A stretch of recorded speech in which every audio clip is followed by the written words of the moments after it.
Yeah, so this topic is really interesting for me. So the topic we wanted to cover is procrastination impacts more than you think. And the reason it's structured in that way, this actually came from some stuff that I was doing around the house. Actually, it wasn't like work related. Whenever I Hey, find, what? can you pause and start over because you're talking really fast? Am I? Yes. Someone to listen to. Okay, don't put it on 1.5. Let's slow down. How about we smile? Yay. I can't do this. Okay, so today's topic is procrastination impacts more than you think. And the reason that this was really important was just it came out of some stuff that I was doing around the house, actually non-work related, but with family, with a working spouse, with chores adding up, with the business. It got to a point where I just found that I was seeing a ripple effect, even 24, 48, hours after I would push something down the line, because there's always something new that enters the next day or 2 days later or 3 days later, whatever it is, whether it's a school closure, whether it's a kid getting sick, whether it's, the dogs needing help or there's something always happening, which is good. It's a part of life, but we don't oftentimes think about procrastination as such. Sometimes it is just, hey, if I don't do this, I'm going to be behind. But you don't think holistically about what the environment is, what the situation could be. And so it not only impacts the fact that you have to then add that particular task to the next day or whenever you decide to do it, but then it actually has compounding impacts. And I found those compounding impacts can actually be much more severe, time intensive, capital intensive, whatever it is, versus just taking the time to do it now when you know you should be doing that particular item. Yeah. Yeah, absolutely. And I would even say maybe two additions to that. One is even if you don't push something to the next day, let's say you even push it to the end of the current day, you find, at least I found for myself, then that creates almost feelings of stress and like, oh my gosh, now I have all this stuff to do to get all my essential actions done by the end of the day if I want to conquer the day. Versus if I had taken care of things when I originally needed to take care of them and not push them. So I think even in a day, you can start to see that ripple effect of procrastinating on something you know you need to do. And then the other component is the habit and the confidence degradation that happens when you procrastinate more and more. Because once you take that first step and say, I know I need to do this, I'm not going to do this, or I'll do it tomorrow or in a week, it's easier to do the next time and the next time. And before you know it, not only are you not keeping the promises that you said you were going to yourself, but you've now created a habit of delaying what you need to do. And habits are really hard to break. So now you not only need to work on, breaking the procrastination aspect, you're retraining your brain to get out of that newly developed habit. Yeah, no, absolutely. And I'm actually doing a social media post on this today. I'm not going to say tomorrow because I'm not going to procrastinate it, but today because it is one of the things that as we've gotten further and further into our own personal growth journeys, the essential action list of the Habitual Growth app becomes that much more important because it draws a line in the sand. It says, hey, you've committed to these things. You are not allowed to procrastinate unless there is some like life-altering change thing. Otherwise, you're just giving up. In your own mind, you're letting your inner monologue take over and say, nope, you're not going to do this because you're too tired or whatever. And so I like that because it basically says before you go to bed, you have to get these things done. It's not this hour, this day, whatever. So if you decide that you're going to procrastinate to the end of the day, but now you've got all these things that are hours and hours of work or tidying up or chores or whatever it is that you haven't done before you go to bed, you better get that done. And you're going to probably be pretty miserable at night when you're trying to do these things when you just want to go to sleep, right? Yep. That was me on the treadmill. I remember I posted that this week and there it was, 9:00 at night.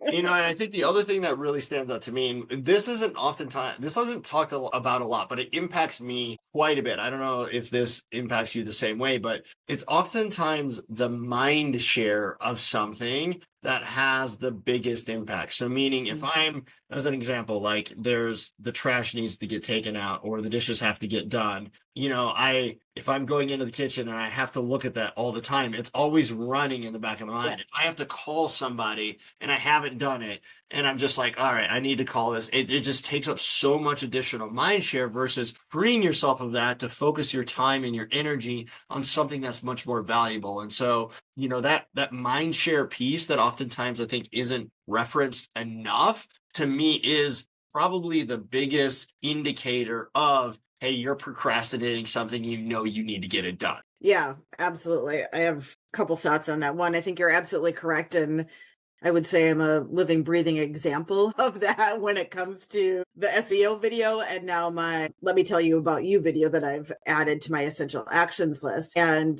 because especially the video component of both of those is so uncomfortable for me, I hate it. It's on my essential actions list because I need to do it. And what I have learned over this time of really doing it would be the last thing I would do every day. Okay, I just have to get it done. And now I'm like, gosh darn it, it takes less than 5 minutes once I figure out what I'm going to talk about or who I'm going to send a video to. And I will just record it earlier in the day. I may not post it till later on, but I've gotten that done because otherwise I sit and I think about it all day long and I dread it. And then the days that I miss are the ones that, now I've gone to the gym, now I've taken a shower, I don't want to put my makeup back on and yada, yada, yada. And then it doesn't get done versus if I had just done it right away in the morning. So I have learned that the hard way, that the mind share and the excuses build over the day, especially around things that we don't like to do, but we need to do anyways. Yeah. Well, and that's a perfect example of, and then how it becomes a habit, right? So once you figure out, hey, this works for me, this doesn't work for me, the same thing happens to me when I'm doing my daily reading, right? If I try to do it at night, I absorb nothing.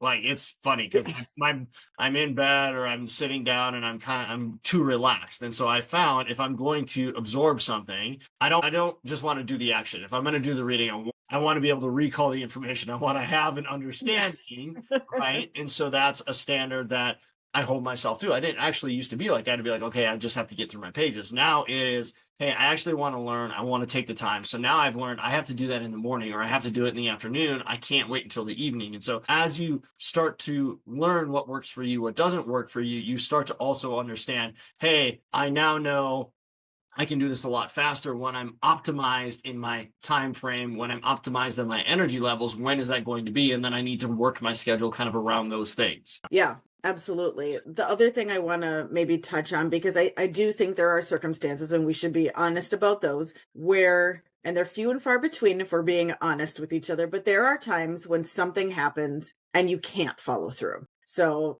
something that just completely derails everything. It's a major emergency. You've got a child that, let's just say, is like throwing up. You're a single parent. Like, you are going to find those situations come up. And what I encourage people to do is when they're going to kick the can when it comes to doing something, just spend a minute or two reflecting on, can I really get this done? Or am I just making an excuse because of these external circumstances? And there's going to be times that you physically can't get it done. It is what it is. And that's not what we're talking about in terms of this conversation. What we're talking about is using circumstances to make an excuse to yourself that then gives you this little pat on the back that goes, it's all right if you missed it today. And that's the slippery slope that I think we need to be aware of. Yeah. And yeah, exactly. And that last piece is the most important piece, which is, we try to give ourselves an excuse and we say, oh, it's only going to be this one thing and it's only going to be this day. But when you start cutting those corners, that's exactly where the compounding negative impacts come in. And it's this ripple effect that we're trying to get across in this topic because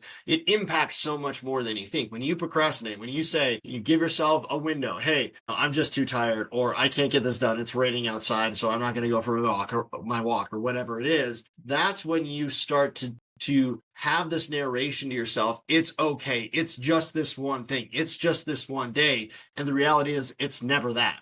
And I was actually thinking about this last night. It was 10:30 and I still had 3 things on my schedule action.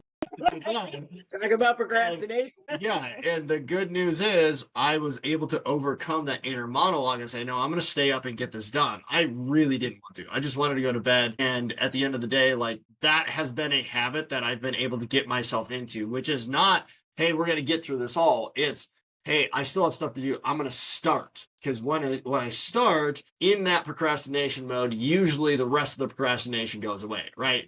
Now I have the momentum. I've started, like, the inertia is going in the right direction versus, I'm just going to put everything off until tomorrow. So to your point, if there's an aspect of it where you're getting as far as you can on something, right? Maybe you can't physically do everything, or you need somebody else to finish a task, but you've done everything on your, like, as far as your responsibilities are, you've gotten it to where you're in a place of like, okay, I really can't do anymore. That to me, that is showing integrity and showing responsibility in that aspect. Yeah, yeah. And I think for people that are hearing this, depending on where you are in your development journey and your behavioral awareness, just be careful. Once you start to recognize that voice, you'll hear it a lot. Yes.